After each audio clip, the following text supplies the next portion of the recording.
Once again, Mike Flanagan continues to be a visceral voice for horror.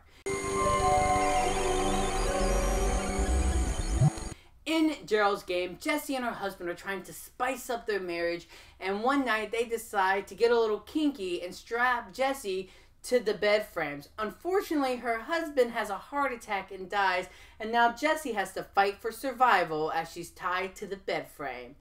Ladies and gentlemen, I was so looking forward to Gerald's Game because this comes from Mike Flanagan, who is one of my favorite horror filmmakers working today. He's given us great classic films like Absentina, Oculus, Hush, Ouija 2 Origins of Evil. I'm a big fan of this director, and dare I say, I think Gerald's Game is his best film yet. Love this movie, and I can't believe I almost gave up the opportunity of seeing this movie on the big screen, because I was like, this movie comes out the day after the festival. I'm not even going to get a chance to review it until later on. But boy, oh boy, do I recommend seeing this movie with a crowd. Get your friends over and watch this movie on the biggest screen possible, because it's surely going to get everyone going. Because Gerald's Game is visceral, tense, and just on the edge of your seat horror from beginning till end, and I loved it. And it also reminded me why I love Stephen King in the first place, because he really writes not only terrific suspense and tension,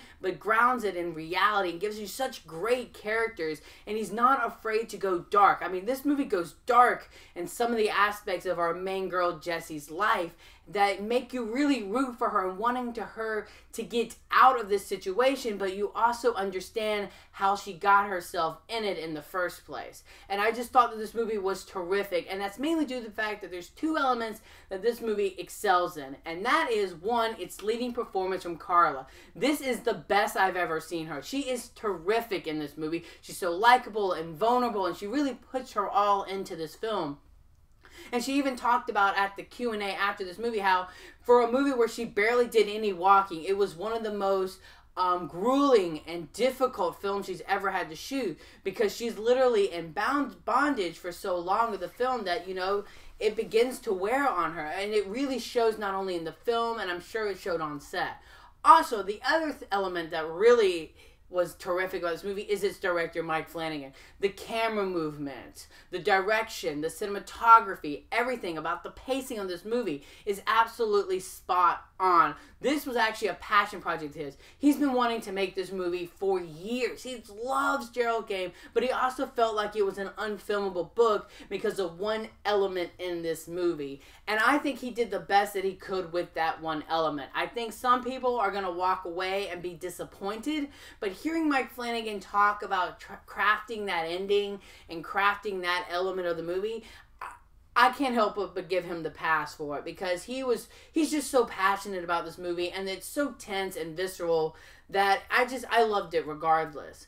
Also, this movie goes in directions I didn't expect it to go in with the plot, but also keeping it nice and contained and claustrophobic. And this movie will have a scene that will be remembered as the scene of the movie, and to see that, you know, on the big screen with a loud screaming audience of fans was everything. And I would be a terrible person if I didn't mention in the review, I have a really good friend named Raphael who's a critic in Norway, and he doesn't do horror very well, and this movie got to him so badly that at that scene, he actually ended up dropping his water and fainting and was out for a good 40 seconds. And to know someone who's actually fainted in a movie was just absolutely wild. And I had to share that story.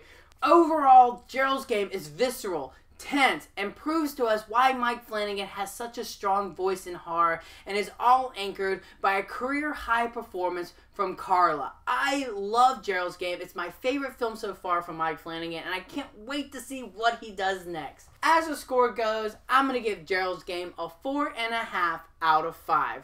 So you guys, there you have it. That was my review for Stephen King's adaptation of Gerald's Game. I love this movie, and I want everyone to see it. So let me know in the comment section below what you think of Gerald's Game. And until next time, you guys, I'm the Slasher Movier, and you guys have just been slashed.